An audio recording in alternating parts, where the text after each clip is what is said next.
Good morning, everyone. I will quickly go ahead and play a video, and then we will start with the session.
Thank you so much for watching the video. Over to you, sir. I take over. Hello. Hello. Hello. Yeah, I take over. No, sir. Wait, sir. 2 minutes. I will introduce you first. Then you will continue. ज़्यादा waste मत करो time. नहीं sir. बस 2 People minutes. know I am there for 33 years in Mumbai University. Yes. And successfully guided 19 PhDs. Yes, sir. I Full stop. have all the... Okay. Yeah. Other informations are irrelevant. Okay, sir. Passionate educator, think aloud about teaching learning process, higher education, technology education, professional education. Period. Khatam. Okay, sir. Yeah. I take over. Anybody else want to say anything?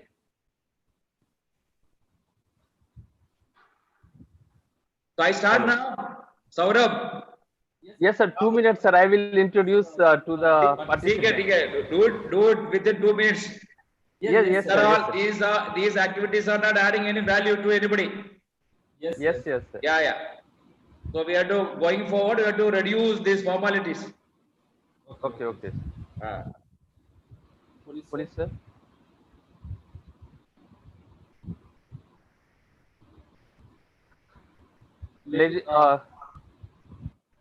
Good morning, ladies and gentlemen. It's my pleasure to introduce our eminent speaker, who is going to talk us about the remaining SAR criteria 6, 7, 8, 9, and 10. Dr. G.T. Thampi, sir, currently working as a principal of Thodumal Sani Engineering College. He has a qualification of PhD in technology and a vast academic experience of 33 years. He has guided 19 students of the PhD. He has many awards like Shiksha Ratna Award on 12th October 2011, and he has many research papers, more than 90. He has written 6 books like Object Oriented Programming in Java, and he is an inspiration for all of us. Please welcome on behalf of Sri L.R. Tiwari College of Engineering, Dr. G.T. Thampi, sir. Now, sir, you can continue. Yeah, thank you very much. Yeah. Good Thank morning, you. everybody. Happy to be here. My sincere gratitude for inviting me for engaging this vast majority. I think sizable number of people are there in YouTube also. Uh, I'll share my screen now. Yes, sir.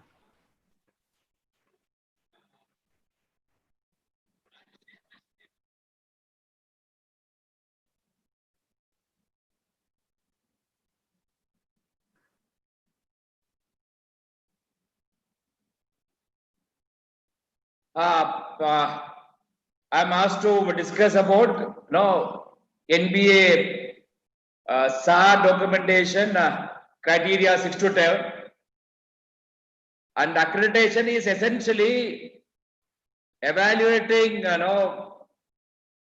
whether the institute having quality systems in place or not.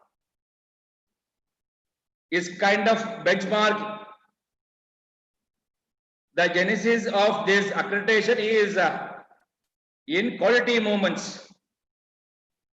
Quality movements start with total quality management, TQM, everybody know.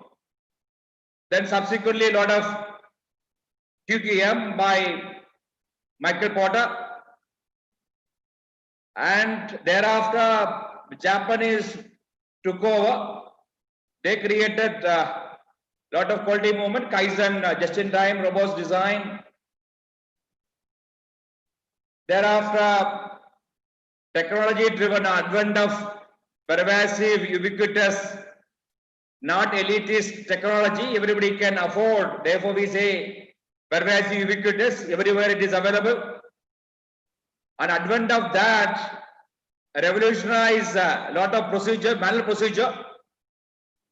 The advent of starting of computer-driven, we say technology-driven procedures, manual procedure had given way for technology-driven. So these technology-driven practices are designed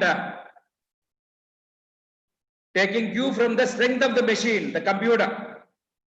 Manual procedures energized from human competency, human sensory system. The man and machine both are different. The man having sensory system, but the machine don't have. So if you are having time and energy and effort, you can also build in vision and touch, hearing, everything to the software, but inefficient. But this technology-driven procedures evolved based upon the strength of the machine, that is, its ability to carry out massive number crunching. It can carry out millions of iterations, small time, nanosecond, millisecond. So that is the difference between technology-driven procedures and manual procedure. So on advent of that technology-driven procedure, they introduced a token called business process reengineering. Radically modified with the help of technology-driven procedure to get dramatic experience. Radically modify the process involved for the customer to experience dramatically. Thereafter, quality function deployment. Then the last was Six Sigma. Thereafter, possibly that was around 2005. Thereafter, there is no new quality movement. But then, an advent of TQM, essentially these quality movements are evolved essentially to re-energize Fortune 500 companies by virtue of extreme affluence. Like any entity, the corporations tends to be complacent. To re-energize, they introduced this quality movement. That taking cue from that TQM procedure, the academia, the educational institutes, educational higher education establishment started this accreditation process, the basic is TQM and related quality movement. Now, I was involved in accreditation documentation in '98 in SPC, Sadapur College of Engineering. I was in charge. So I remember the documentation. That time mission, that time the goal, short time goal, long time goal. Nowadays transferred into vision, mission, etc.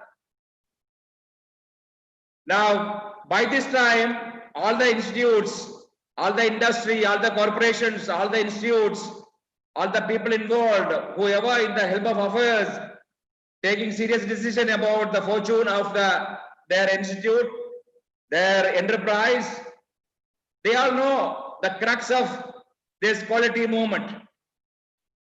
But then our establishment, the MHRD forced to sign a agreement with Washington Accord, thereby that is essentially to facilitate free movement of labor and capital, especially free movement of graduates. By this time, we should have a New Delhi Accord, because we also, India also see migration of intellectual, the human capital from Western world, European countries. This time we should have, instead of being boasting of signatory to Washington Accord, we should have our own accord. Anyway, that is the genesis of this accreditation. But then the accreditation norms are hugely relying on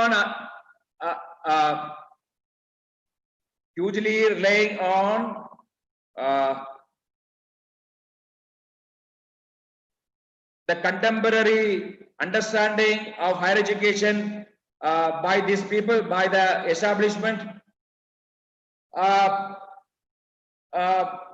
No indigenous procedures evolved, possibly energizing from Western. The Western socio-economic scenario is different.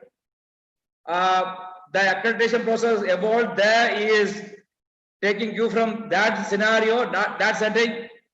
But then our people are happy to aid that kind of setting.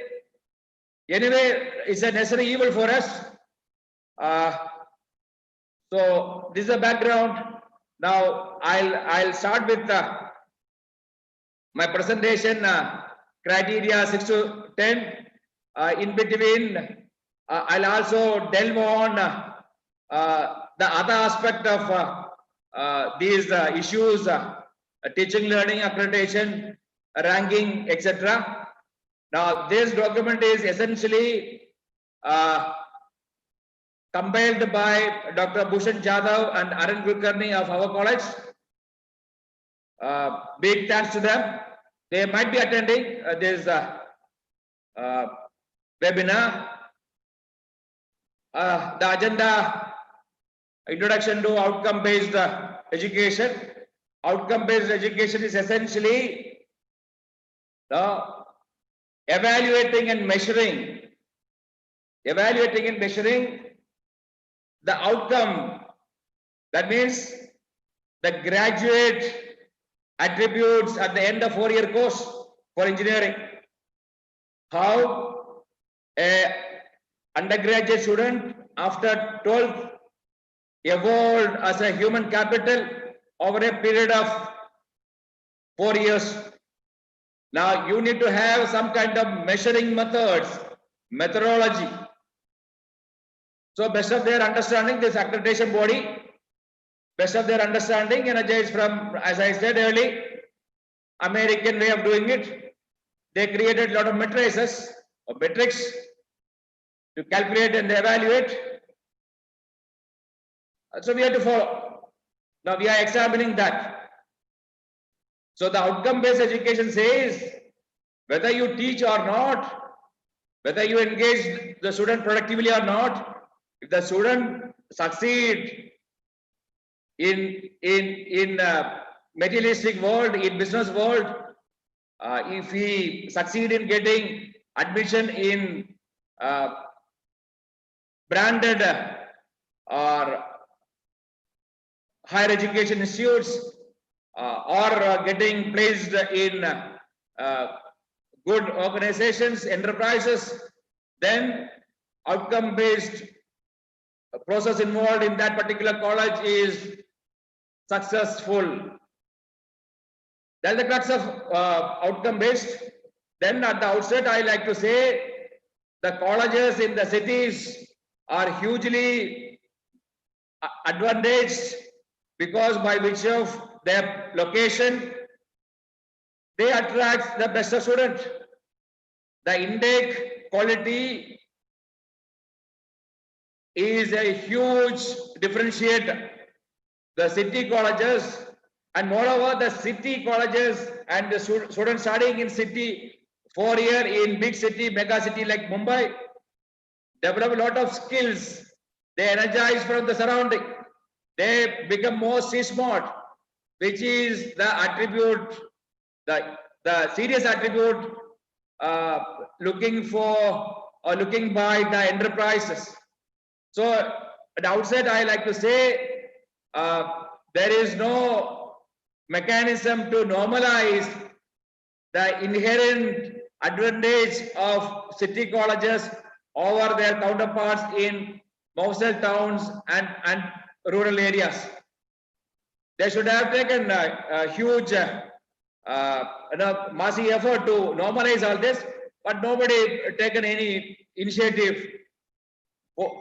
Other aspect is government colleges, by virtue of their low fees and the massive infrastructure, by virtue of their brand name, by virtue of their existence, they create a lot of brand name. They also get independent of whether they carry out teaching learning process very seriously or not, whether they are productively engaging or not. Student flock there. The best of candidates go for government colleges. They also get that kind of advantage. City colleges and government colleges, especially if the government colleges is in city, massive advantage, independent of their quality of engagement. This is at the outset. Now, criteria 6, 7, 8, 9, 10, I'll try to go through it.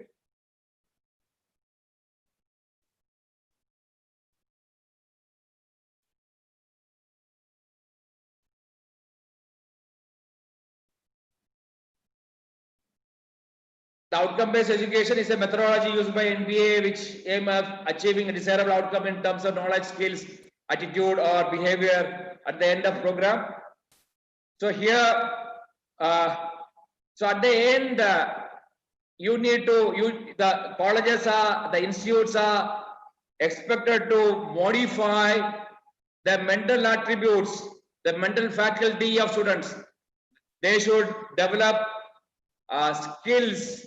They should develop proficiency in working with hand, and their attitude should be possibly productive and nation building, and they should evolve as a good citizen. Their problem solving ability should be high. Their emotional quotient should be of high order. They should be very good in collaborative effort. So these are the mental faculties expected to be modified and worked upon by institutes.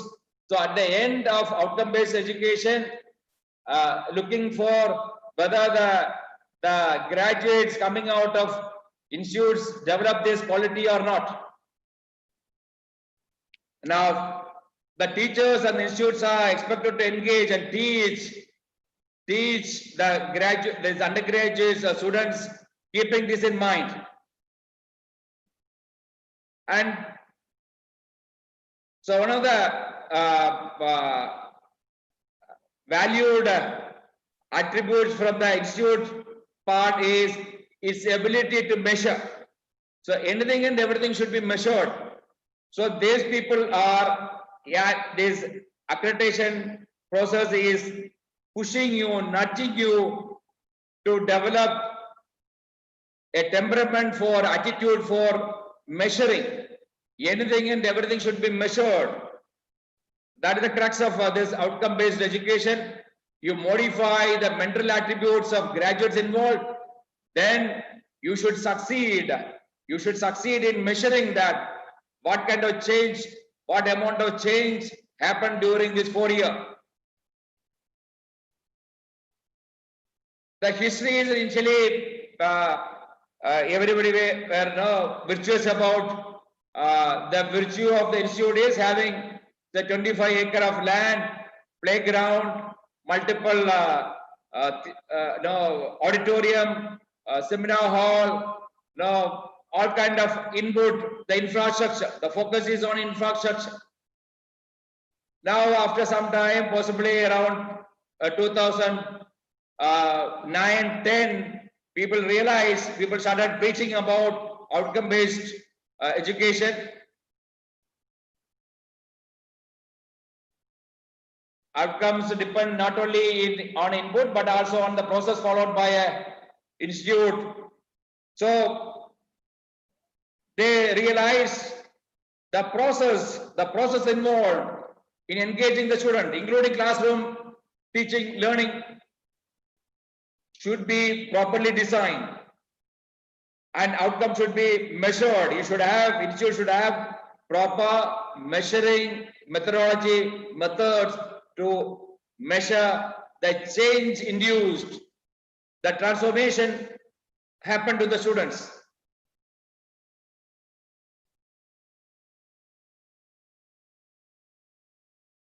These are the pictorial view of the nutshell, the outcome-based education. Starting with the institute vision and mission, department vision, program educational objective, program outcome. So you also understand, you also look at the arrow. The learning outcome contribute to course outcome. Course outcome in turn contribute to program outcomes. Program outcomes contribute to program educational objective, and it is iteratively, and it all iteratively modify the vision, mission of department and institute to and fro.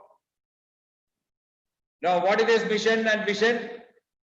This quality movement, the quality movement QQM preached about the desirability of vision and display vision for an institute, not only education institute, all enterprises and corporations. So people are expected to dream. So people are expected to dream, not night dreams. Dream means thinking aloud about the future, thinking about the evolution of future marketplace for graduates. And if you, the understanding is, it create a vision which is futuristic, which is not time variant. It is time invariant. Visions are time invariant. You create a vision in 2005 and keep it relevant for till 2050. You create a vision in 2000 and that should be relevant even at the 2050. That is the success of that vision statement. It's not short term. It's not ideally expected to modify frequently. The vision can energize from the surrounding, the contemporary business process, but vision should be long-term, ideal. So we at TSEC created this vision statement. It says contributing to evolved supply chain of human capital for national economy.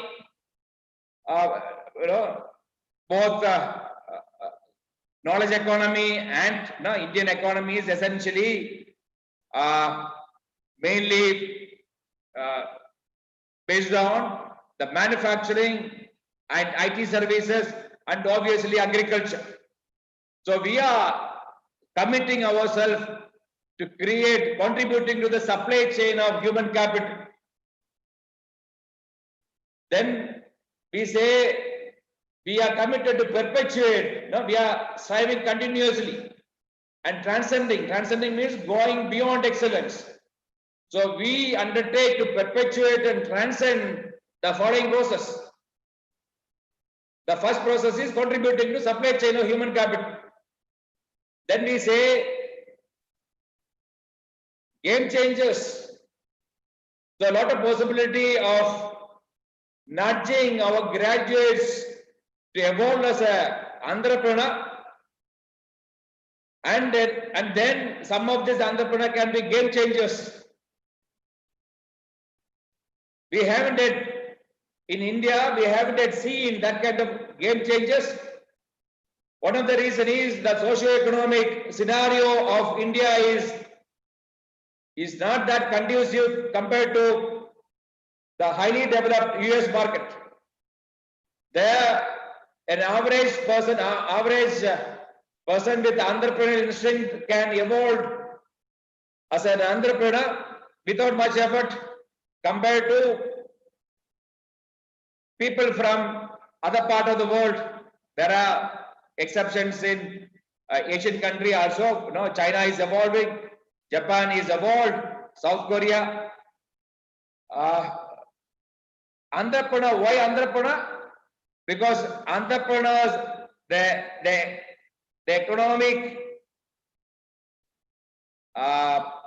experts say to support higher level of economic activity of the country, you need to create more entrepreneur.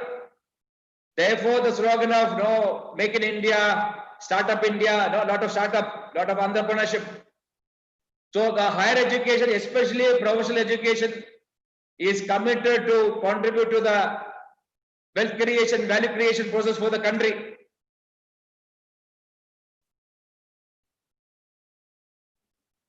And other thing we realized is, even by this time, 2020, not a single total solution provider from India.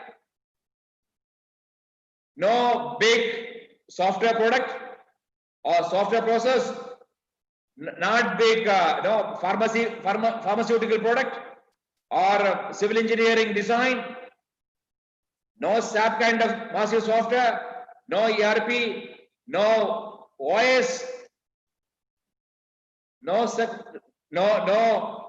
accounting package, accounting practices, even generally accepted accounting practices from US, and we modified as we customized to our requirement.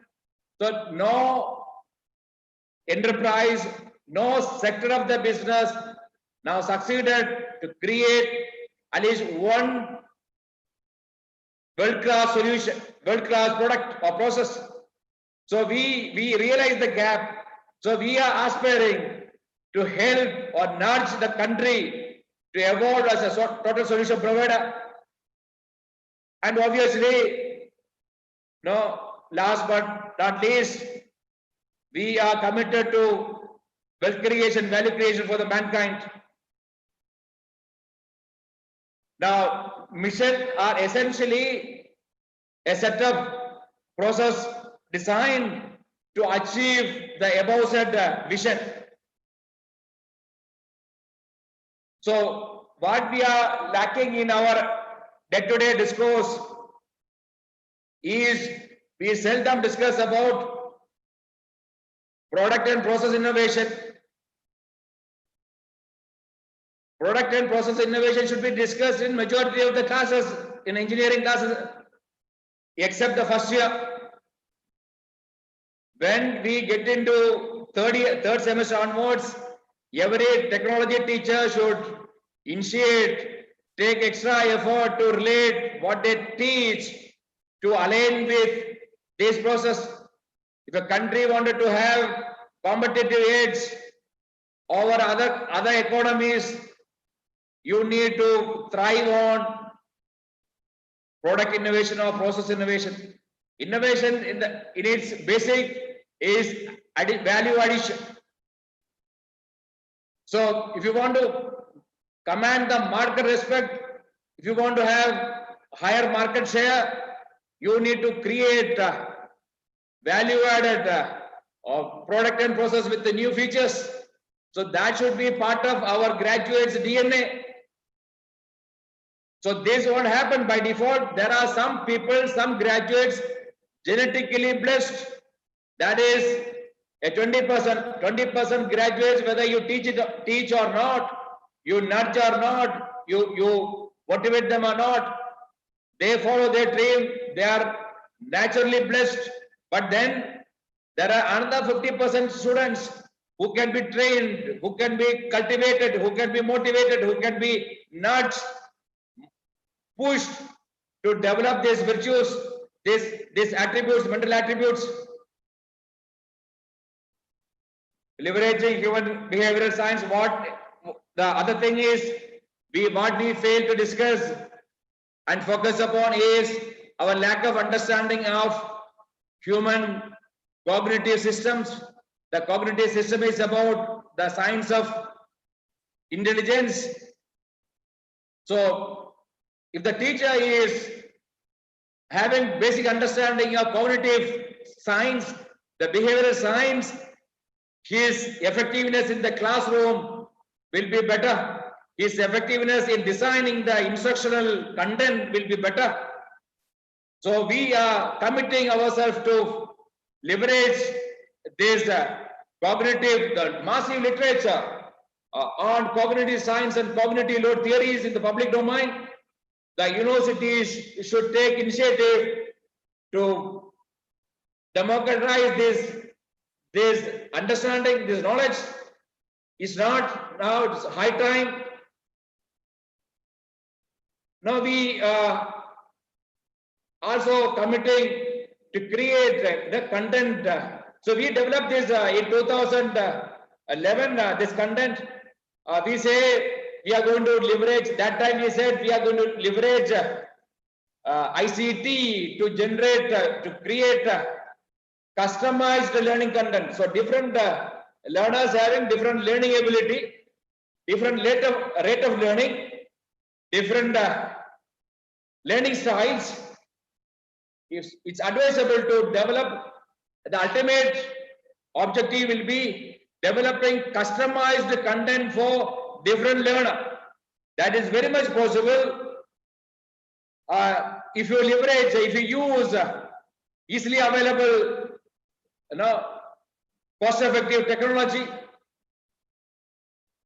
It's again high time now. This break, this pandemic break, we are all developed a new virtue of online teaching learning. But then online teaching learning with customized content will be ultimate. Then acknowledge the next is acknowledge and facilitate various learning styles and learning abilities, migrating from teaching paradigm to learning paradigm. Now, the bottom line is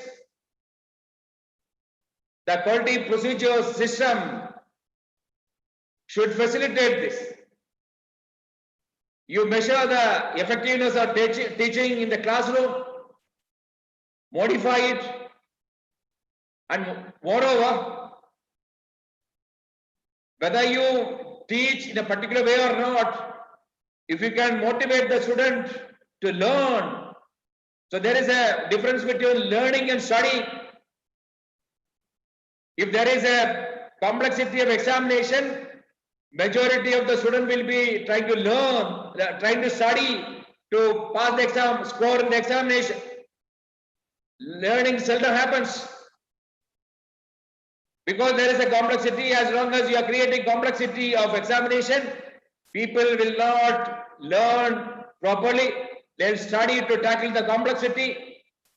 So that is the lacuna of the current scenario. So we give, the universities also, almost all Indian universities give a lot of importance to the examination process. Universities identify the examination. not bothering about the learning of the pupils involved. The institutes of higher learning should focus about the learning by the pupil, not studying to tackle examination. Examination is a necessary evil.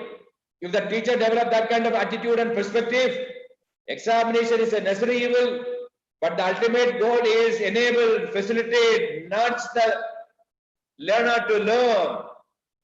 If they study for examination, next semester they forget everything.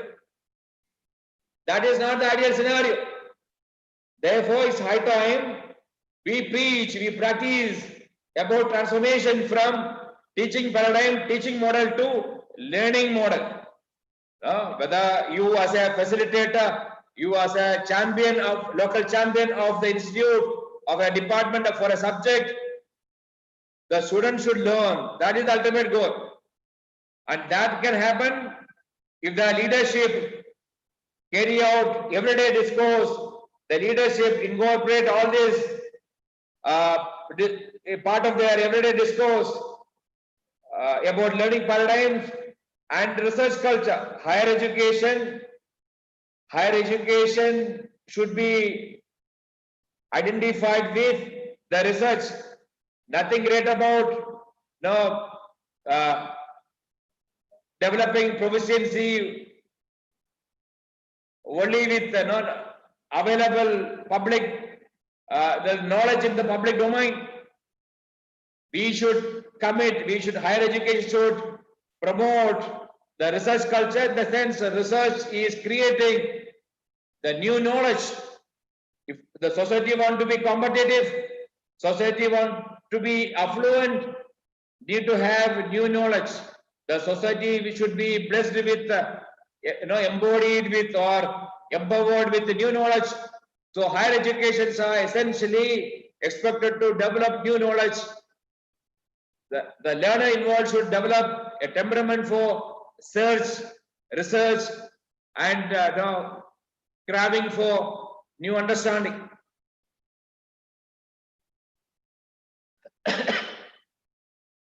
So as an undergraduate, if you can initiate students to the markets and cultures of various geography, that is ultimate. Because if you want to have higher market share, if you want to export more, you need to tailor-made your product and process to align with the market dynamics of other countries, other geography. So the developed countries carry out massive research to demystify the culture and market dynamics of other geography. The US corporations massively understand the dynamics of Indian bureaucracy, Indian economy, Indian enterprises, Indian graduates, Indian entrepreneurs, Indian cultures. So they understand the nuance of our culture, our liking, disliking for a product. They develop the product and process based upon that. So it's high time that we, higher education, should bother about initiating our student to understand the market and cultures of other geography. And now, this point of time, everybody realized the highest virtue, the best virtue of a graduate is his ability to work in a collaborative team.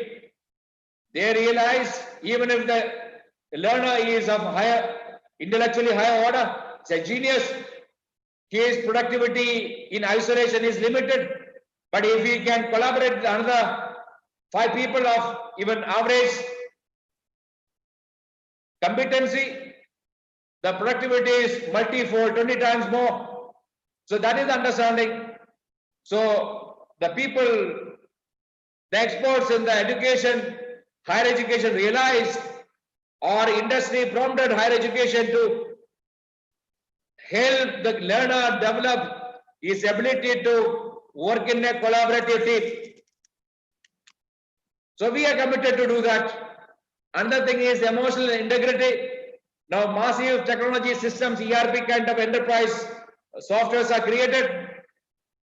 But then, even now, the last mile is managed by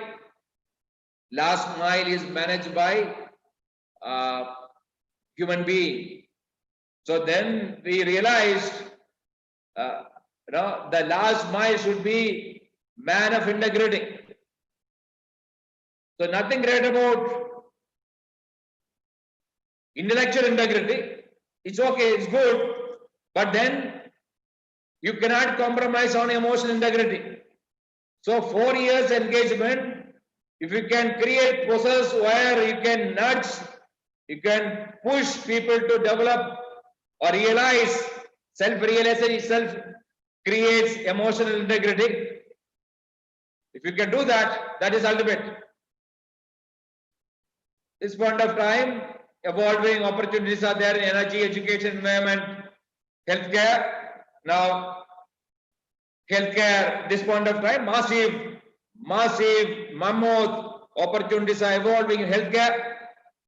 Engineering graduates and engineering establishment also can gear up to be agile and lean, to be effective, to tackle healthcare issues.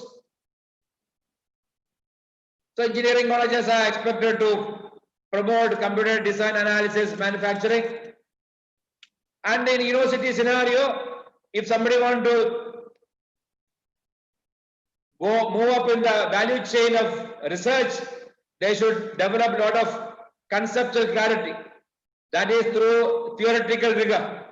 Theoretical rigor help a learner to develop conceptual clarity. The university systems are essentially, thriving on that attribute, theoretical rigor. It's not all about working, learning while doing, American way of doing it. So this theoretical rigor, if find its place, theoretical rigor created the Satyan Nadella and the Sundar Pichai kind of people. So a lot of Indian graduates find coveted position in American education, American business sector, essentially because the theoretical rigor involved in the school, from the school onwards, colleges, even engineering colleges, the background of theoretical rigor, conceptual clarity catapulted these people to Indian, obviously Indian culture, to this position. Obama, the former president Obama, and Microsoft CEO, all prized. They are in awe of Indian way of doing it, with all the lacunas involved. So we are expected to again the modeling and design of experiment to inculcate cultural investigation, creating footprint of project management and collaborative. These are aligned with collaborative learning, collaborative projects. You are expected to develop these qualities and abilities to create footprints of these semantics. Obviously, nobody can exist in isolation. So, if at all any research or innovation, that should be interdisciplinary.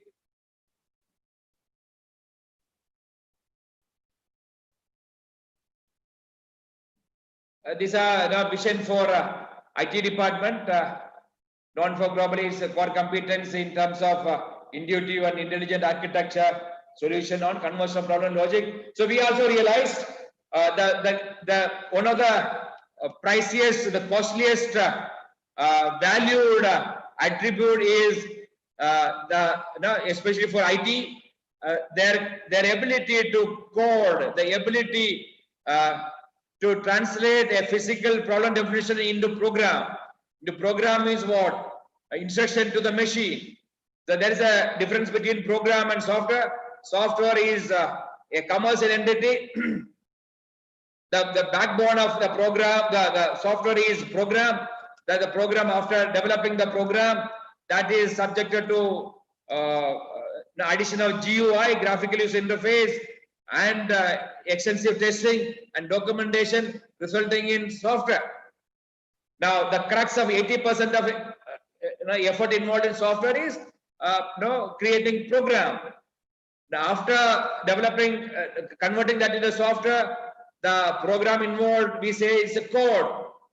Therefore, they say coding. Now, for year, IT computer related, even electronics and communication or electronic student should develop, even for mechanical, all other is a valued ability to translate a given problem definition to logic.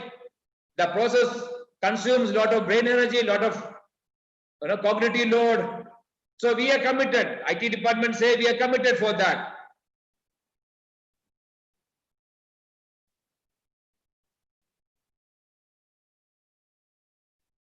This is in alignment with the institute mission.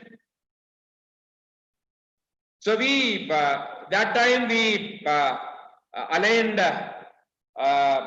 We realized so massive potential, massive opportunities are evolving in blockchain technology, quantum computing, artificial intelligence, deep learning, machine learning. Quantum computing is not yet matured, but massive funding and research happening at Google and Microsoft.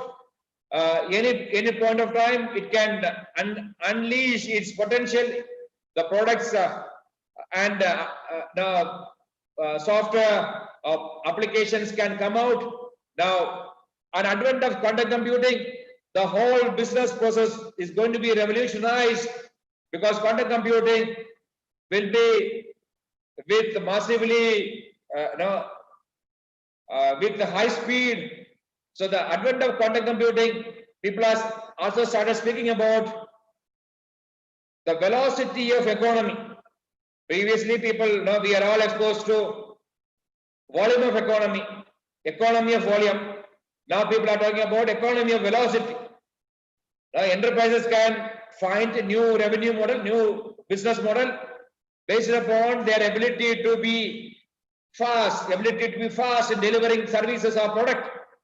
So quantum computing and even 5G technology, both in pollution, in synergy, can massively revolutionize the way we conduct the businesses, including education process, including higher education.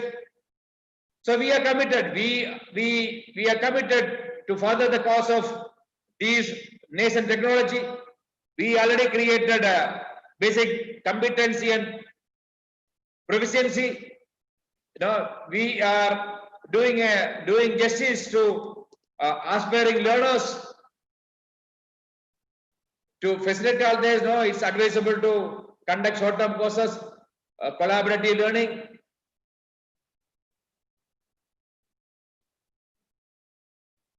Sensitizing all concerned about automation in IT industry.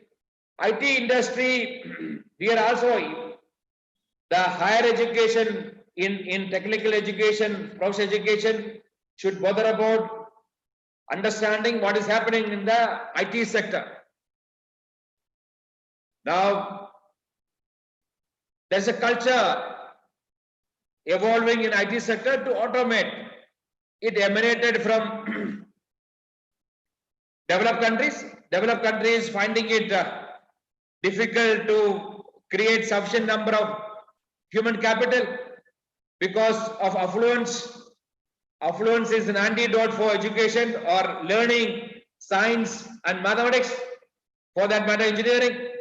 So developed countries are finding difficult to find human capital, sufficient number of human capital, whether it is US, Europe, Japan, South Korea, all are suffering to create sufficient number of human capital to man the technology enterprises. Therefore, they are trying to automate the IT services industry, including IT product, they are undertaking for that. Not only in IT, every enterprise, corporations are striving to automate. They are trying to eliminate human being. This happened long before, even promoted by Japan. They invested massive amount for robots, assuming that robotics research. They lost out because their prediction, their futuristic prediction failed to create a chain reaction in integrating robotics in manufacturing. They lost out to a lot of economies because of that massive funding wasted. So the bottom line is countries and economies are striving hard to eliminate human capital. So we cannot ignore the process involved at the ground level.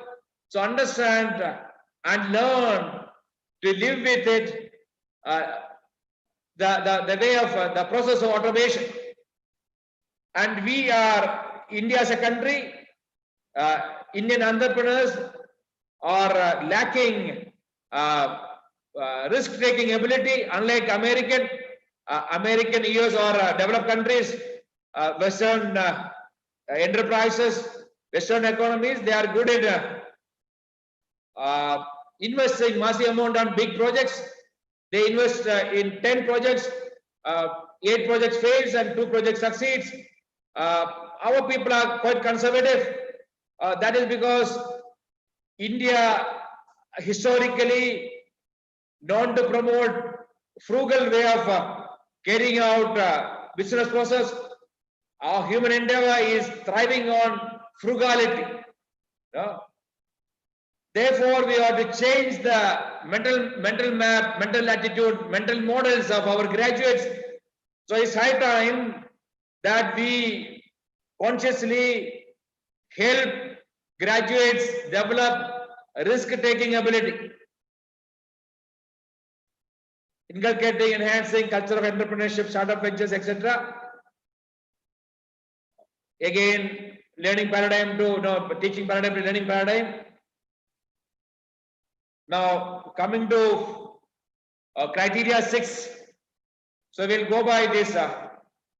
Their format is not, don't assume that these are the final word of measuring institutes' commitment, institutes' ability to engage students productively, but then we don't have any other option but to go by this. Now, so we have to go by their metrics. So do the best to satisfy these metrics. Now we are going to discuss that. Now it carries institutional facilities and technical support. This carries 80 marks, and there's a distribution.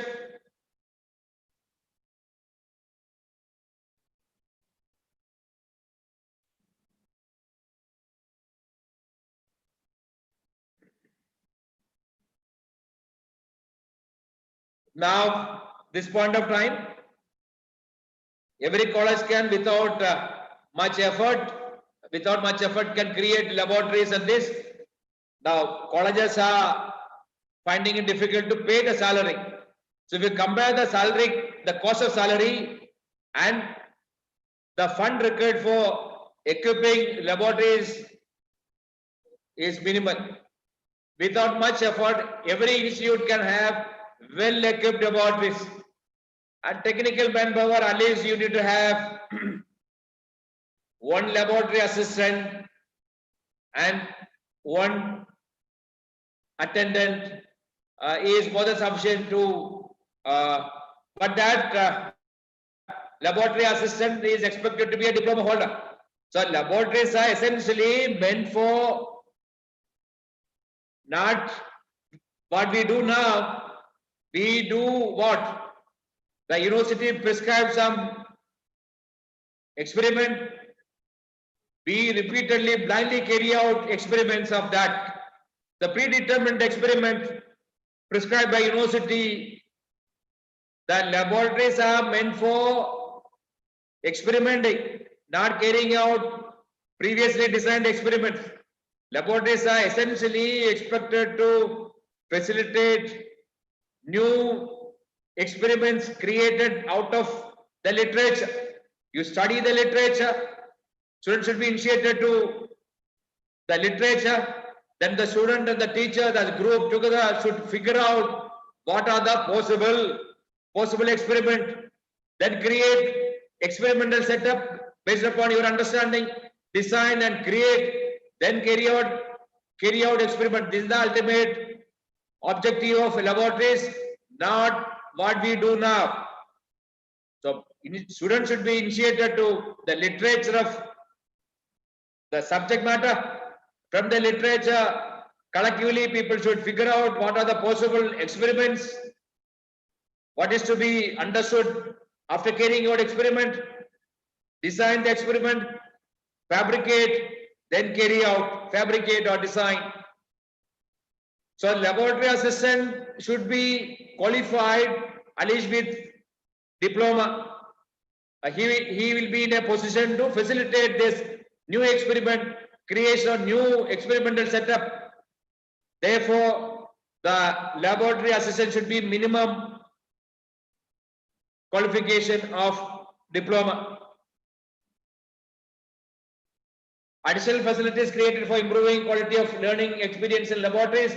Laboratories can have all the learning artifacts. You can have smart classroom, smart board, projector. Even if it is not computer engineering or IT, you can have computer, printer, all kind of obviously proper furniture, and advisably air conditioned, because air conditioned setting improve your learning ability. Air conditioned setting improve the learner's ability, learning ability, and teachers teaching ability. Laboratories maintenance and overall ambience, say any good ambience is conducive for learning and teaching. Obviously, to carry out the first experiment for innovation, new design should be through a project laboratory. You need to have a well-equipped project laboratory. Try to have, if it is not too expensive, try to have all the possible experimental setup which can go beyond the curriculum. And obviously safety measures, you need to have fire extinguishers and medical first aid, all emergency measures, and some attendant focusing on the safety of the whole thing. So then you are going to get 80 marks.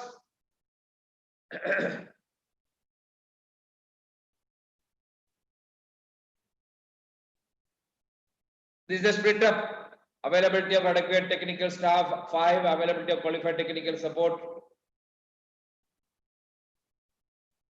This is the format: adequate, well equipped laboratory. This should be filled. If the qualification diploma, you are going to get 5. Additional facility.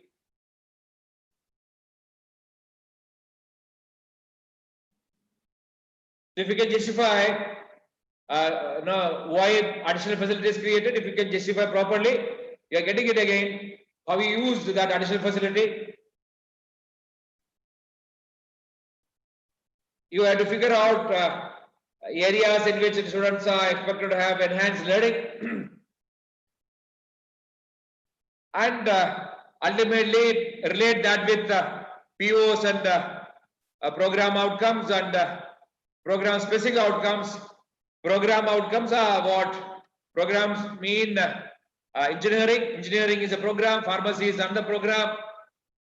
So independent of the branch of study, every graduates are expected to have some mental attributes, graduate attributes at the end of 4 year, and also some program specific outcomes. Program specific means computer engineering graduates should have a specific set of mental faculty, developmental faculty.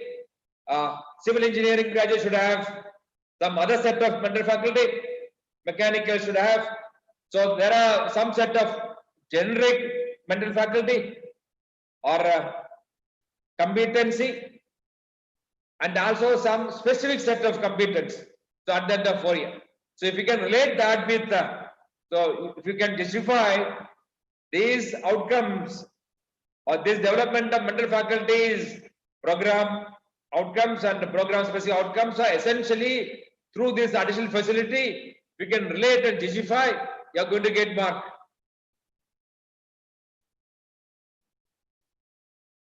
Keep ventilated, air conditioned, well painted, well lit ambience.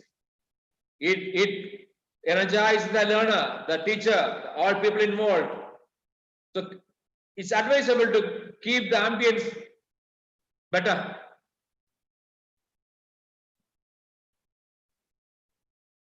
So if you are creating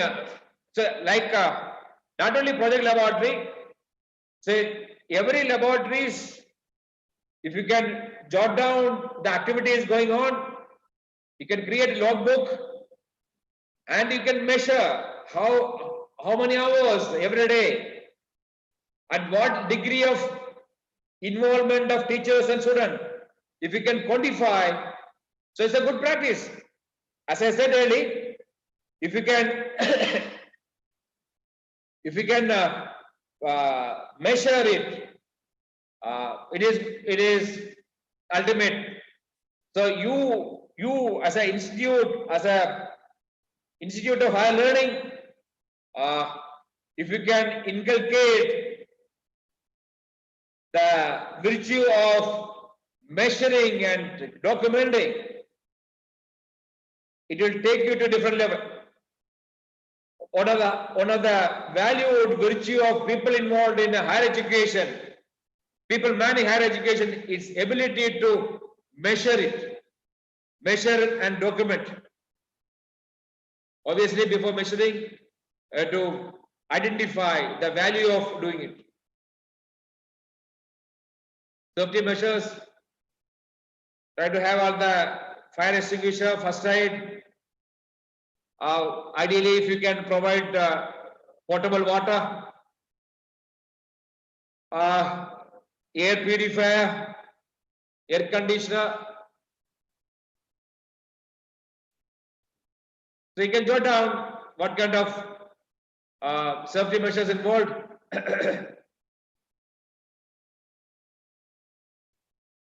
Now, criteria 7, continuous improvement. Now, this is directly evolving from TQM,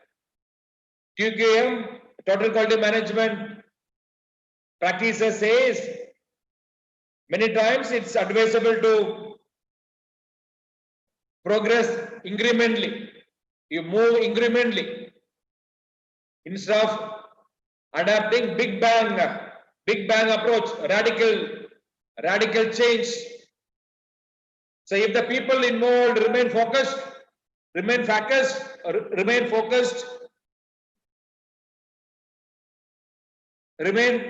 with highest sense of ownership, they can easily figure out the lacunas, the problem with the setting. They can carry out some kind of compensatory techniques, compensatory procedures. The virtue of continuous improvement is you are iteratively, you are perpetuating improvement of the setting, the academic setting, the learning setting.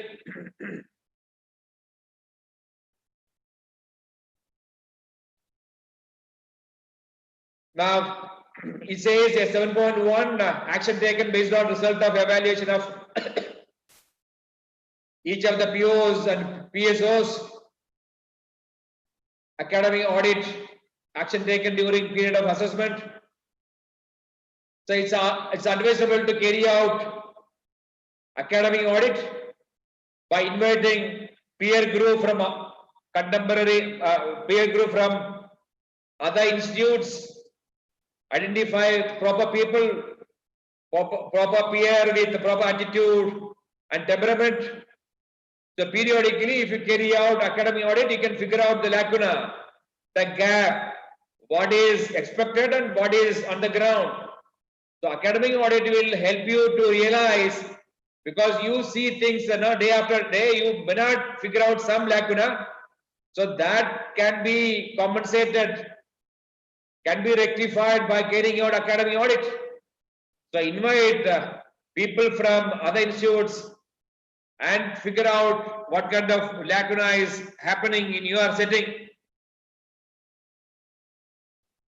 And you are expected to, now students are paying for engineering, for private colleges, students are paying market rate.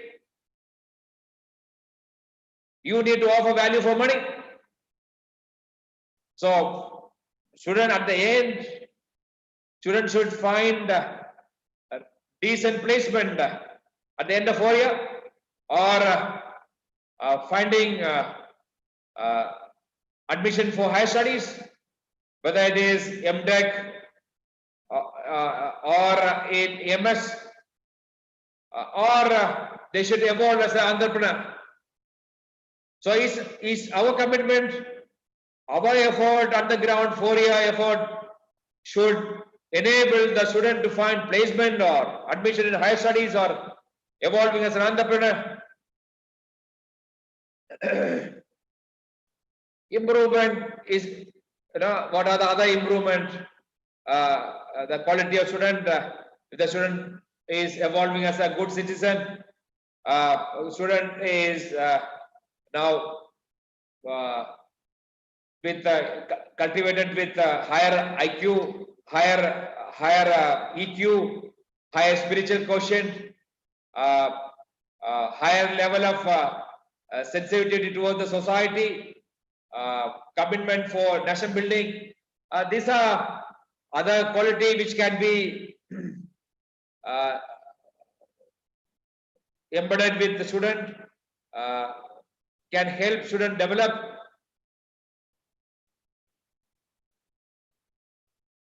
So these are the typical explanation, action taken based on result of evaluation of each of the POs and PSOs.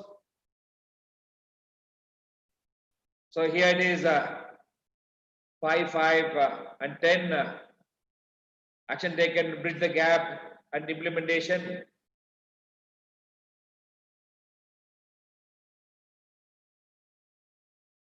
And option to bridge the gap is again learning programs, induction program, internship program. Now our business setting in India and in big cities, India now, Mumbai, Pune, Gurgaon, Indian clusters, Bangalore, are preparing to promote the internship. Internship was essentially a foreign concept previously. Previously it was a mockery. Now the last 5 years, especially IT sector, manufacturing still failing. IT sector, especially startup culture, or the startup culture is inducing some kind of disruption in the IT marketplace. They preach about gig economy. They preach about, there are they created a lot of role models as a freelancer. Freelancing is the crux of gig economy. The graduates are hugely blessed and with a higher level of competency. They now are shy of joining any institute as an employee. They are either into startup or evolving as experts in the field, they will work for enterprise for 5 hours, 2 hours per day. They might be taking contract from multiple days.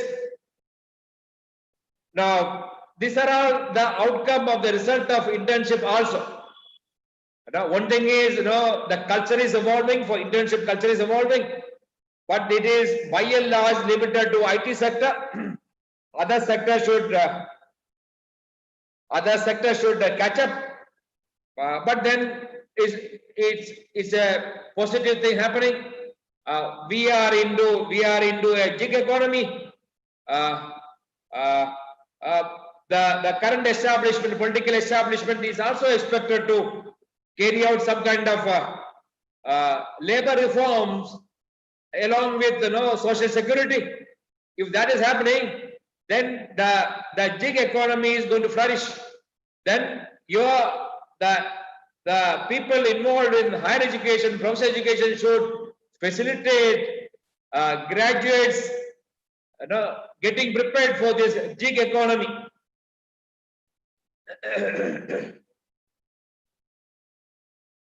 Now, these are the outcomes, the program outcomes. IT information technology branch is expected to have these program outcomes. So again, it's energizing from little more elaborate, energizing from vision mission. And here we are saying understanding of best practices, standards, and their application. The graduates, when they come out of four-year engineering program, they should have sufficient competency and proficiency in deploying standards, best of class practices. They should have an eye for identifying the best practices all over the world, the global marketplace. Then they should also be told to customize that. They cannot blindly aid develop market best of practice into our setting, but they should identify best of practice, then customize. They should be embodied, trained to customize that standards and practices into our own setting. Obviously, to engage customers, even foreign customers, Indian IT sectors, essentially, leveraging outsourcing from developed countries. So, outsourcing means interaction with customers. The IT graduates are also expected to develop good communication abilities. Communication ability is a huge advantage for graduates. So if the institute can facilitate and focus on a lot of private players into soft skill development, but then the people involved in institutes should be careful to initiate properly under your watchful eye. They should carry out the soft skill training. The soft skill training should not be there to fool around with the recruiters. For example, I have seen these soft skill trainers coming and teaching graduates for preparing for group discussion. Essentially, what they are trying to do is they are trying to give tricks, procedures by which they can fool around the recruiter. That is defeating the purpose. The training for group discussion should be, helping the student come out of the shell, developing their extraneous, their, dormant, ability to be in a group. So that should be the objective of training for group discussion, not teaching the graduate to outsmart the recruiter. So therefore I say, if at all you're initiating soft skill training, that should be with an informed decision and under your watchful eye, not to circumvent the stated objective.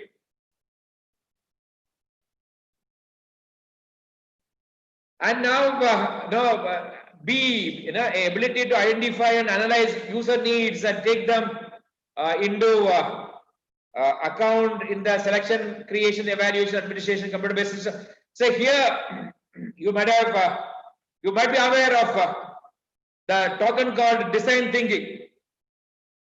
Some people are making a fortune out of this. They are selling design thinking courses. Essentially, design thinking is design thinking is initiating you to think, keeping the customer in the center, the consumer in the center of your understanding. That is the crux of design thinking.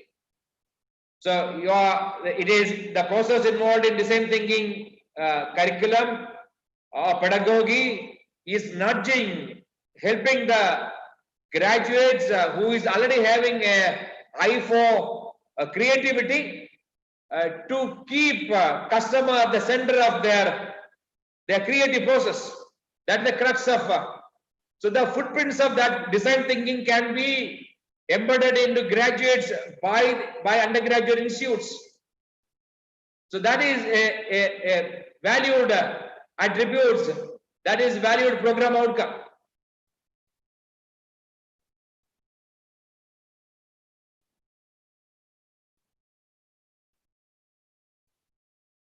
Ability to analyze the local and global impact of computing on individual and this. So some kind of, he's speaking about some kind of social dynamics. It's also advisable to understand the society at large, because at the end the product and process is going to be sold to the society at large, whether the local market or the global market. So it's advisable to understand how the societal dynamics changes over a period of time. That is what we say when we say ability to analyze and local and global impact of computing on individuals. So new artifacts, new computational devices and the artifacts is modifying the way we behave as a society, as a market. So we say the graduate should understand these changes happening in the marketplace, in the society at large.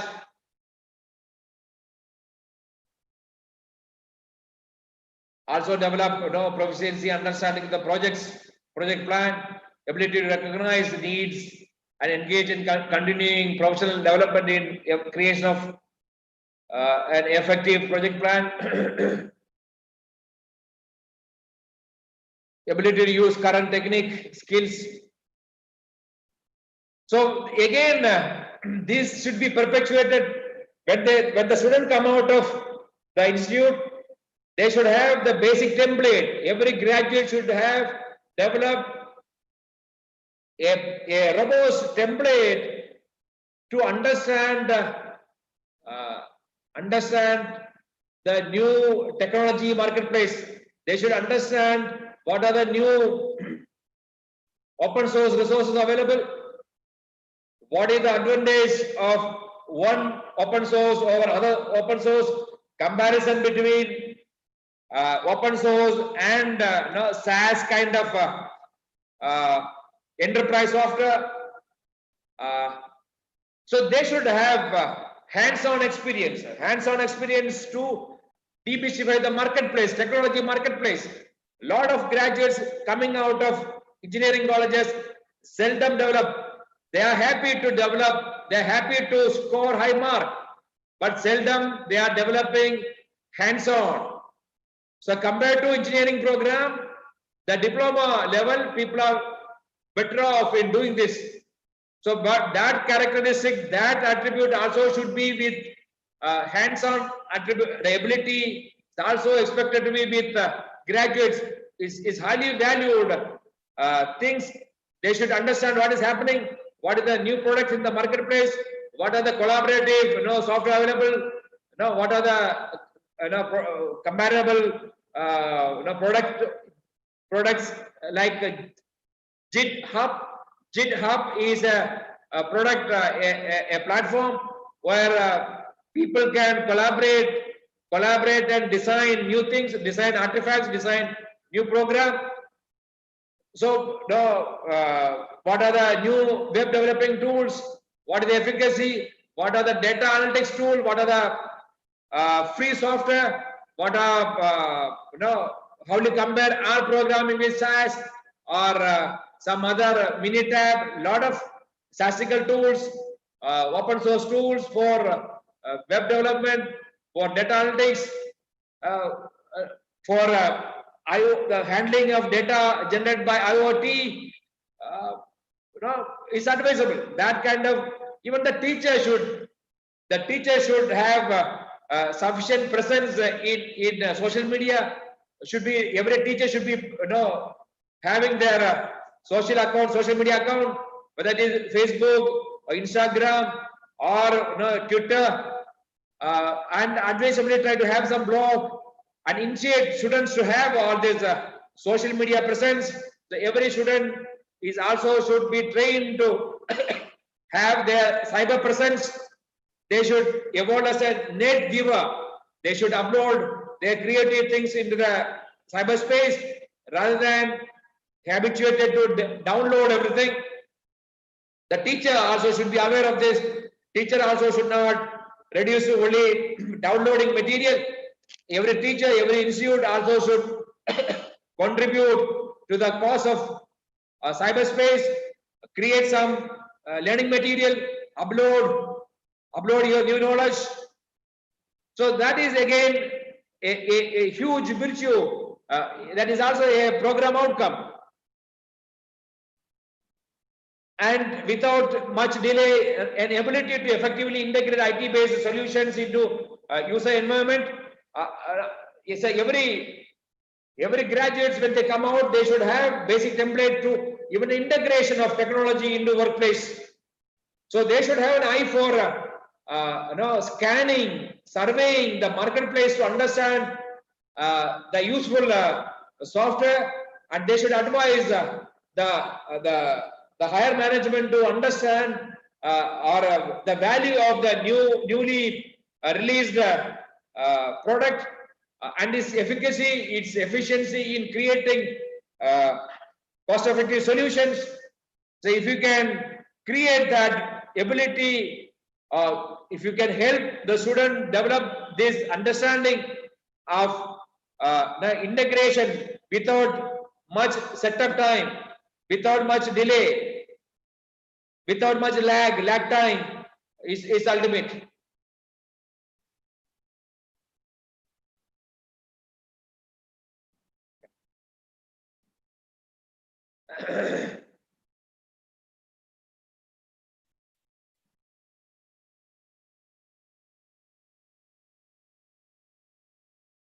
This is the sample format for 7.1.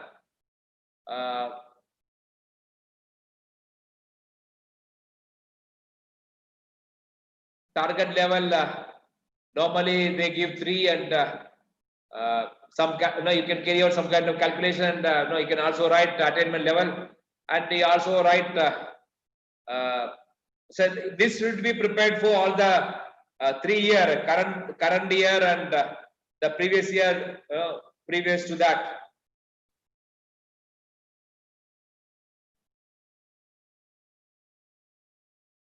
So this is an example. Possibly this is our IT department.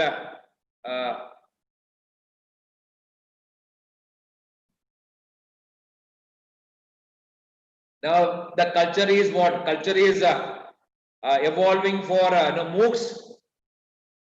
Long back, advent of MOOCs around 2010, the whole world declared the demise of death of higher education. That failed to happen.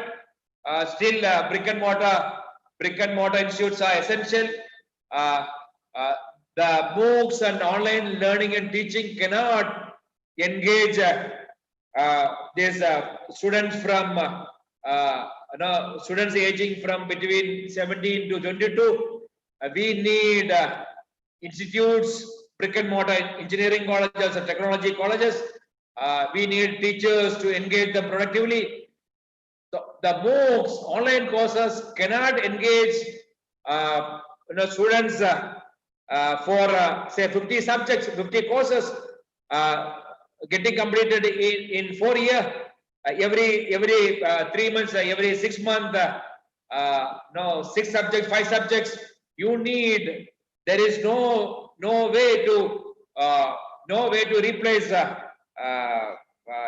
engineering colleges. Even if a lot of people are ambitious to wipe away engineering colleges and teachers, it's not going to happen. The other thing is the peer learning. Peer learning, a lot of students benefit from learning from the peer, which cannot be attained through MOOCs.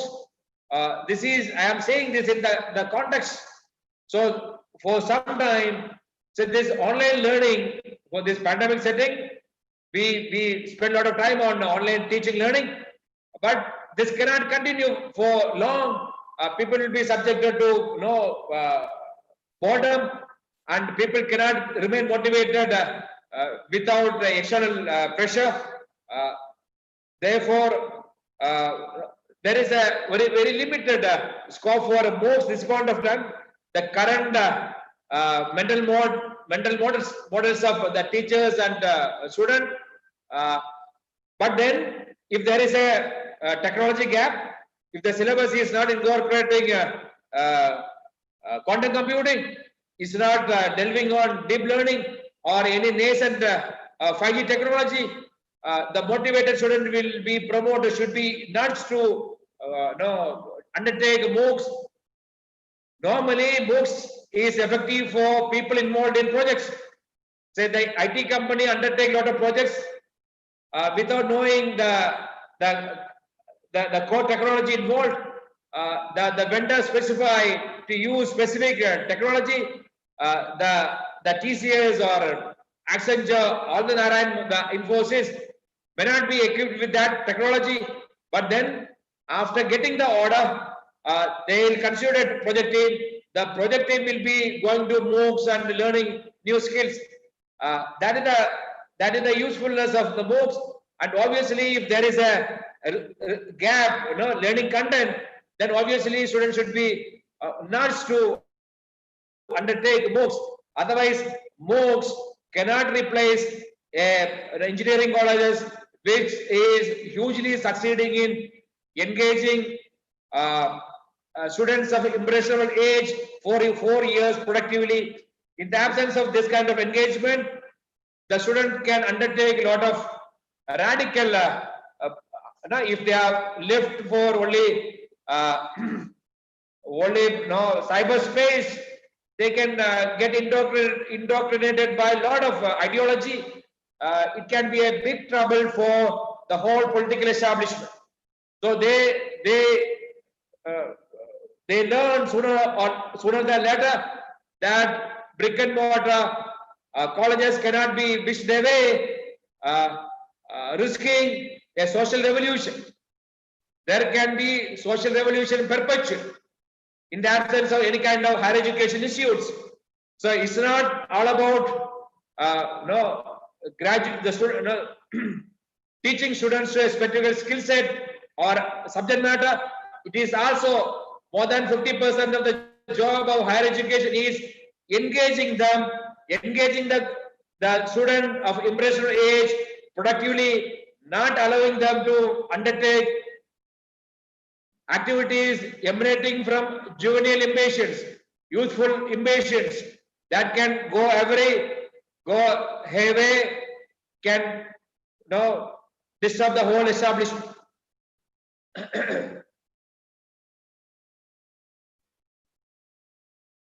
Academic audit, improvement, placement, higher studies, this should be properly documented. You need to, the institute should have a temperament to document all this. So you need to, again, observation document, you need to have a procedure in place. Perpetually, continuously, you have to do all this.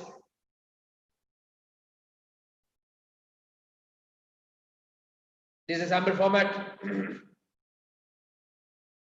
This is part of your self-appraisal. No, criteria 8, first year academics is about first year. 50 marks for performance of. Hello.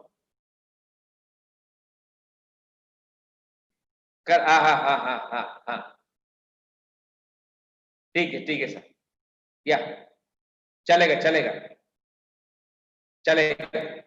yes sir. Okay.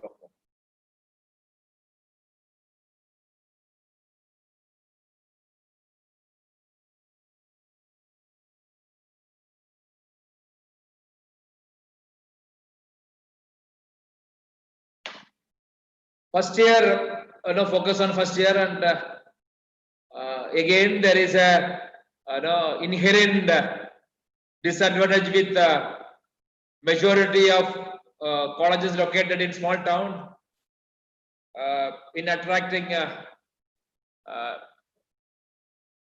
students scoring high mark. 5 marks first year student faculty ratio. So majority of the time, even with outcome based accreditation process, the input parameter counts. So if the college is affluent, having a lot of fund at their disposal, they can appoint a lot of teachers. So you'll score high in student faculty ratio.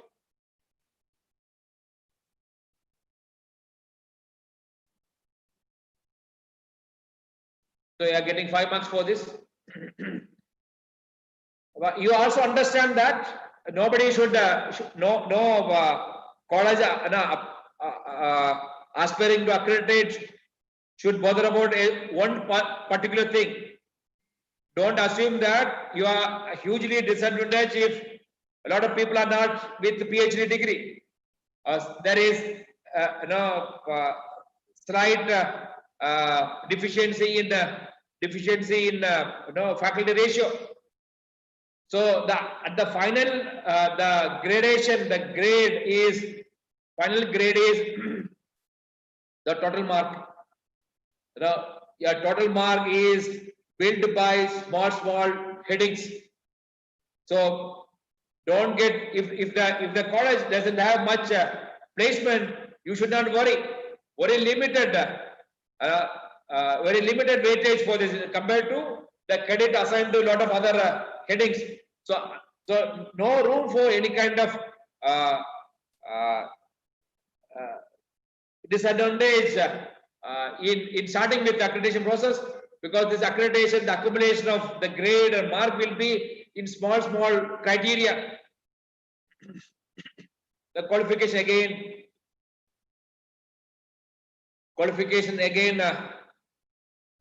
count if you can promote PhD in first year faculty, you're going to gain more. This is a table first year academic performance. So you can have some remedial. So here again, if you want to score this 10 marks, I need to improve your academic performance. There should be some small team with a mission of no stone unturned to engage first year students to tackle the first year examination complexity. Even now, for last 10 years, the people of Mumbai University, at least wise enough to reduce the Dr. Ukrande led academic team is wise enough to reduce the the examination complexity, because examination is not the scoring in examination is not the final goal. The final goal is the creating learned graduates with specific mental attributes, specific competency and mental models. So here the colleges can undertake procedures, remedial classes to create this 10 marks. attainment of course outcomes, again, that is through two process, 5-5, list of assessment process, relevance of assessment tools used. So you have to be wise enough to articulate this, properly choose assessment process and justify the relevance of assessment tool. Record the attainment of courses outcome of all first year outcomes. Verify the records as per the benchmark set for the course. Again, attainment of program outcomes of all first year courses. The course outcomes, whether that course outcome is contributing to the final outcomes, program outcomes. The process of computing POs and POs assigned level of. So you are relating course outcome with the program outcome and program specific outcomes. So if you can create a matrix justifying, you are getting this 20 marks. And if there is a gap, if the attainment is not full, then you have to justify what kind of action is on the ground is going on to generate this to fill the gap. So you have to create this table. So we created possibly this is our IT department. So there is a calculation process involved in arriving at this 1.2 and 0.9 etc. There's a calculation. You can refer the literature.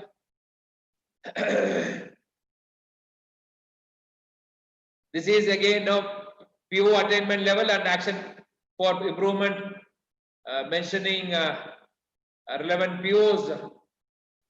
This is again a sample example. Target not achieved in the following subjects due to poor performance in the university exam.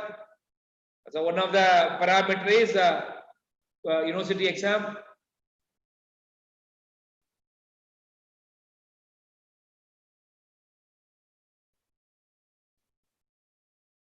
So Criterion 9 is about student support system. It involves mentoring, and so you need to create records showing your mentoring and feedback analysis. You need to create a very robust feedback document. And if you can say you are practicing 360-degree feedback, that is ultimate. Normally feedback, teacher give and the student respond. Normally the problem with the feedback is any opinion is emotional. To rectify that lacuna, people invented 360-degree feedback. There's a huge literature 360-degree feedback. Even majority of the experts coming for this evaluation is not aware of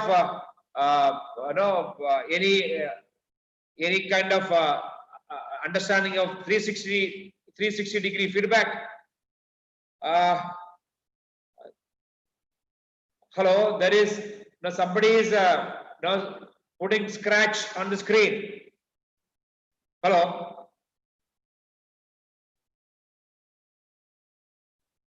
Hello.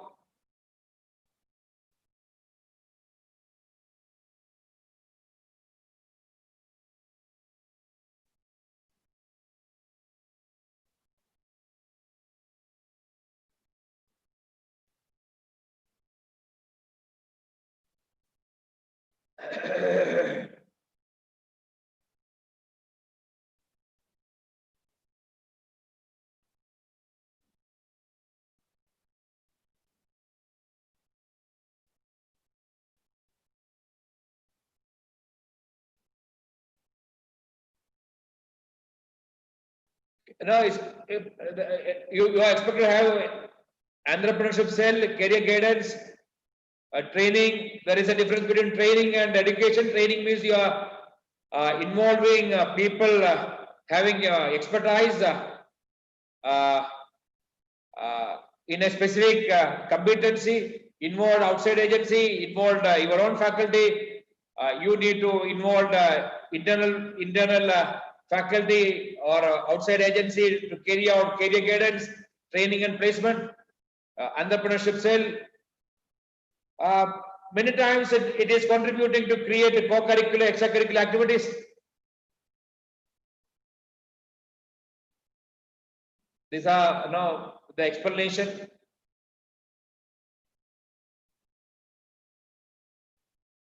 All kind of mentoring can be there. You can call your alumni. You can call experts from outside. You can also create your own local champion to mentor people, to motivate people to develop competency and nudging them towards the expected outcomes. So you need to carry out, you have to show to the team to your way of feedback analysis and remedial measures.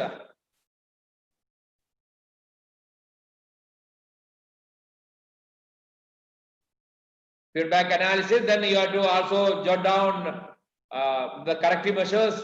You have to practice corrective measures and also jot down.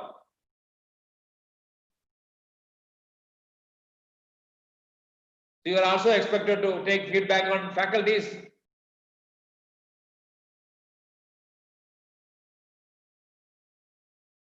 So one of the graduate attributes outcome, the program outcome is the graduate should be nudged, facilitated, advised to develop their self-learning attribute, self-learning ability. So develop entrepreneurship cell and entrepreneurship cell and startup activity, etc. Create a culture of entrepreneurship.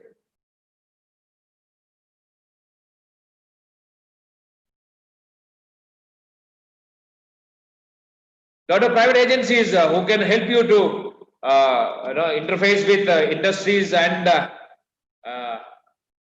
startups. So what I experience is, if the student can be initiated to NCC and NSS, so your indirect way of modifying their social consciousness gets improved. Even my experience in our college, whoever is part of NSS is finding a placement in the best of companies and enterprises, especially multinational, because they reflect their understanding of the society at large. They also understand the bottom of the pyramid. That means the rural folks whose purchasing ability is very limited, but then there is a market there also. So there is a literature on there is a book written by C.K. Prahlad, The Bottom of the Pyramid. So the NSS people also develop a lot of empathy for the society at large, understanding social dynamics, and also understanding the bottom of the pyramid as a market. Criteria is about governance, institution support, finance, resources. So the accreditation team expect a lot of autonomy to the establishment. So the trust, the governing body is expected to delegate delegate and empower the principal, the dean, the head of the department in terms of money, in terms of finance. They'll appreciate, they'll give you mark. You are expected to have the budget allocation and to show the utilization, and you need to demonstrate the good accounting practices, and you need to have a good library and internet bandwidth, 40 marks for that organization governance and transparency. You need to have a governing body. You need to document governing body meetings. You need to have properly designed the vision mission. Don't try to have single word, single line, very ordinary vision and mission. Try to think creatively. Try to understand the marketplace. Keeping that in mind, you try to have it.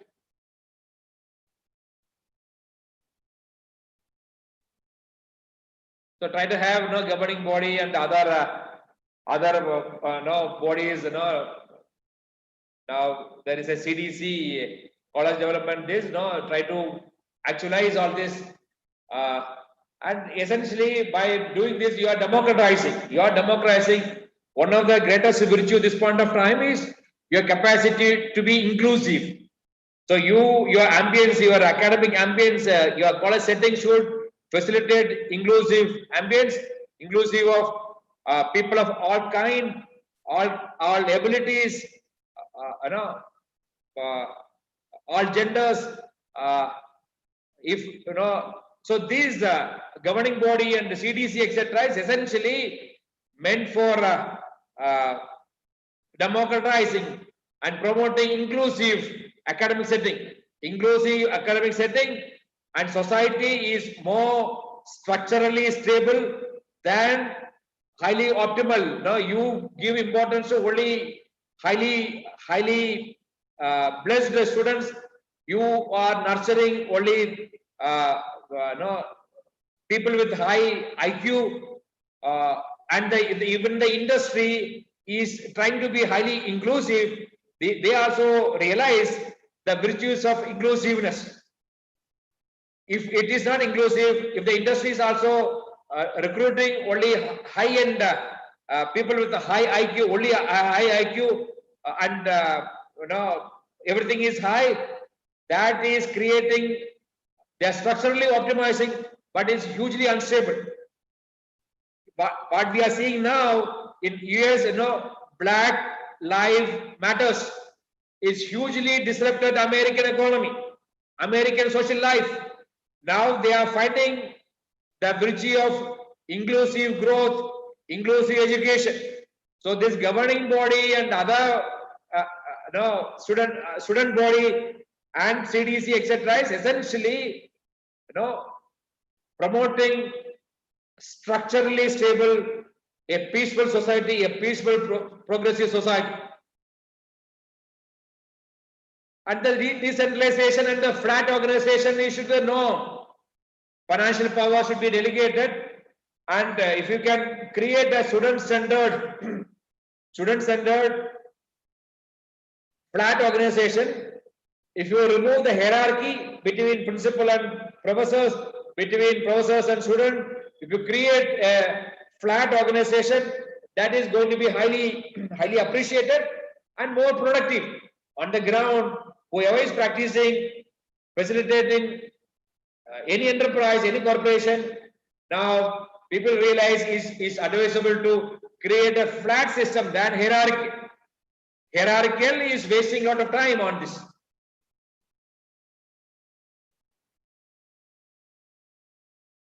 Try to be transparent. The transparency should be the second nature of every organization. So if you remain transparent, if you cultivate virtues, organizational culture and virtue, the student learn by default. So every organization and the governing body, governing setup should demonstrate a lot of transparency. So you're walking the talk, you're leading by example. So transparency is a huge virtue which can be exemplified, which can be practiced by the superior bodies and the establishment of the institute.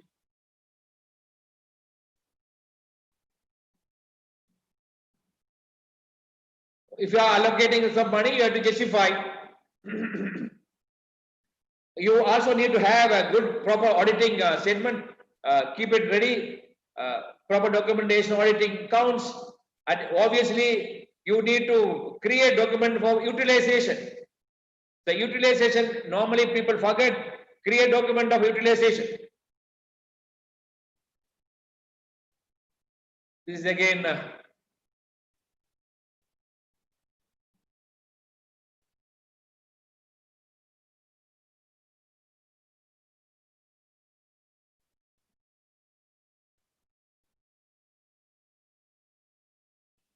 so you are detailing out the budget allocation, the detailing out.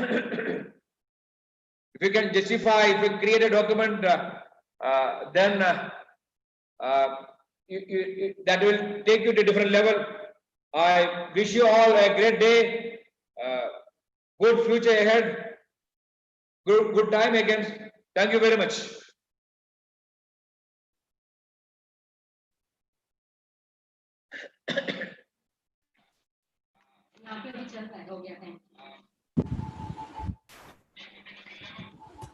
Good afternoon, sir. This is Dr. Fahad Usmani.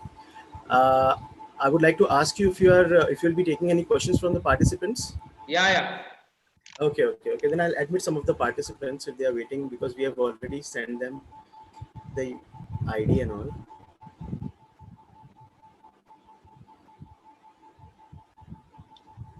So people have joined in. If they want, they can ask the question and you can directly readdress the question to the Thampi sir. Yeah, I can start with Kirti Madan. If you have any question, please.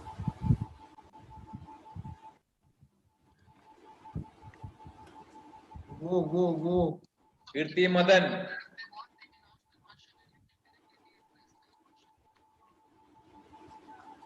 Okay, Atharva Jadhav sir has joined.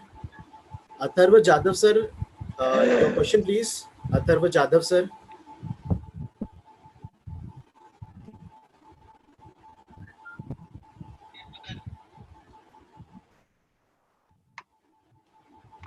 Sir, I've admitted 5 participants, so not more than 5 questions will be taking. If that's No issue. I'm ready to answer all. Okay, sir. Yeah.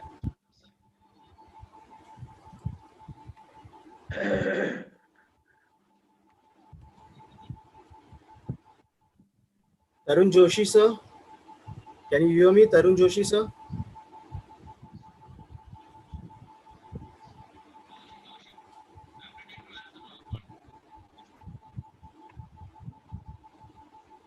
Tarun Joshi sir. Okay. Wait, sir, is there a problem with the mic or something? Abid Ali sir, can you hear me? I can hear you, sir. No problem. Okay, why are these people not replying then? Abid Ali sir. I have requested them to unmute the mic also.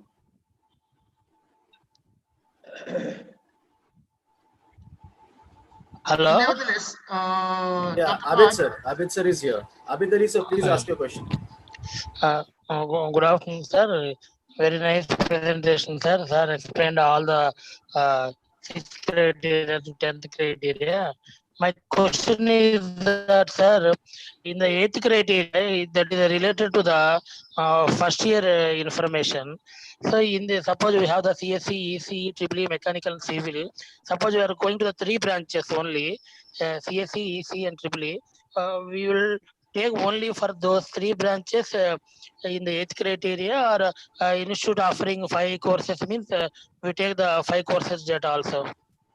Only for that particular subject courses. Yes, sir. Yeah.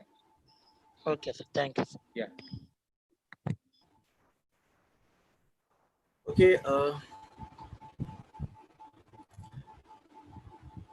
Tandge Shankar sir, can you hear me? Please unmute your mic, sir. Tandge Shankar sir.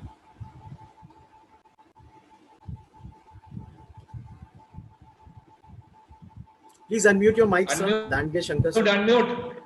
Tandge Shankar, unmute.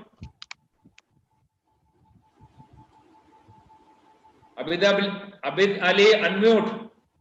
Sir, Abid Ali sir has already asked the question. I just Sandeep Divedi. Sir, he is the member of the team.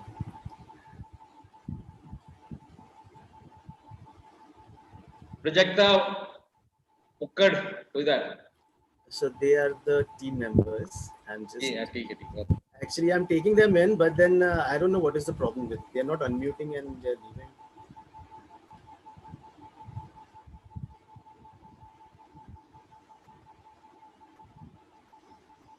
So they can send me by email. I'll reply. Oh, If there is an issue in communication, they can send me mail. I'll reply. okay. So all the participants can send their questions with on mail to sir, and sir will reply accordingly. Okay. So, sir, I also wanted to say just 2 words on that, what I have understood. Yeah. If you can help me out with that. With all these pool of knowledge that was, given to us in these 5 days, including today, I thought if I can extract a little thing from it, what will it be? So only 3 words came to my mind, and I just wanted to share with the participants, and that is knowledge, skill, and attitude. So all these hard work that we do in outcome-based education is basically only for our students to imbibe these 3 qualities, which is the right kind of knowledge, right kind of skill, and the right kind of attitude. Is it, sir? It's more than that. It's more than that. They are expected to develop a lot of other mental faculty. It's given as graduate attributes. Yes. It's a one part. No, that's fine. That is a little colorful, but don't reduce to only 3. Lot many mental faculty. Yeah. There is a cortex. There is Therefore, I say people should understand cognitive load theory. Yeah. The UGC should initiate procedure to publicize, democratize the learning of cognitive load theory, science of brain, and also majority of the teachers should get exposed to the behavioral science. Correct. Without this, the majority of the classroom engagement is not effective. But we are engaging them in a way, preventing them to develop bad habits. To that extent, we are engaging, but a lot of scope for engaging more productively if the teacher understand cognitive load theory and behavioral science of people. Something is happening in school level, especially international level school, they are exposed. Yes, But sir. higher education, it's not happening. We are still work in progress. Yeah. Okay, sir. So there are no, there is some problem. So I'll have already requested the participants to mail you the questions. So shall I conclude this? Yeah. Okay. So as all good things come to an end, so is this short-term training program. So on behalf of our college, Sri Allah Tiwari College of Engineering, I, Dr. Fahad Usmani, take this opportunity to conclude this short-term training program and propose the vote of thanks to those who have been directly and indirectly contributed to this short-term training program. With immense pleasure, first of all, I'd like to say thank you to our respected Chairman Sir, Shri Lallan Tiwari Sir, our respected President Ma'am, Shri Kanti Tiwari Ma'am, our Secretary, Rahul Tiwari Sir, and our Joint Secretary, Shri Krishna Tiwari Ma'am, for giving us the opportunity to conduct this short-term training program. A special thanks goes to ISTE and AICTE for certifying this program. Of course, that was important. At the outset, on behalf of our college, I would like to mention the deepest sense of appreciation to our eminent speaker today, Dr. G.T. Thampi, Principal of Thadumal Sahani Engineering College, for making this session, for an excellent presentation, and for making this session interesting and meaningful. We are really enlightened with your knowledge and presence, sir. Thank you so much.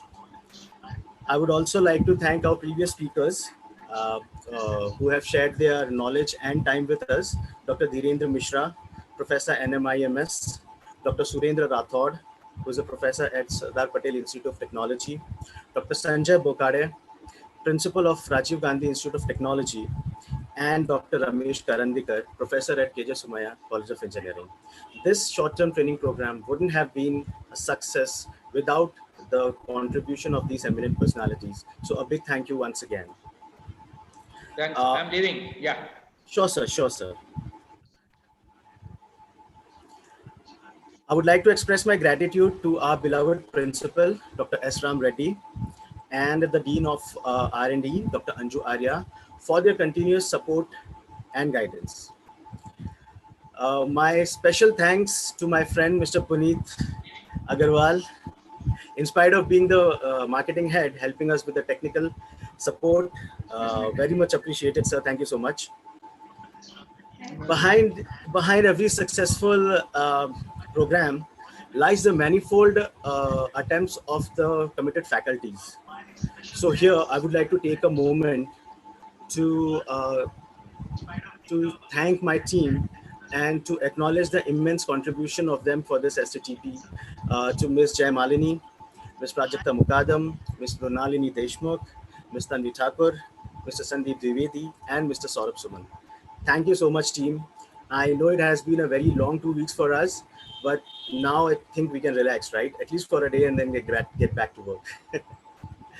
And last but not the least, I would like to thank our participants who turned out in large numbers from all over the country for their active participation. Thank you so much. And a special thanks goes to my dear friend, Dr. Ketan Veera. Thank you so much, sir, for reaching out to your contacts in different states. For me, means a lot. So with these warm words, we move to the end of today's session and this short-term training program as well. I request all the participants to fill the feedback form and attempt the quiz, the link of which will be shared shortly, as usual, on our Telegram group. Thank you so much. Stay home, stay safe, and over to you, my amigo, Puneet sir. Thank you so much, Dr. Fahad. It was wonderful. And thank you, everybody. Requesting all of them to fill the attendance as informed by Dr. Fahad, and stay home, stay safe. Goodbye.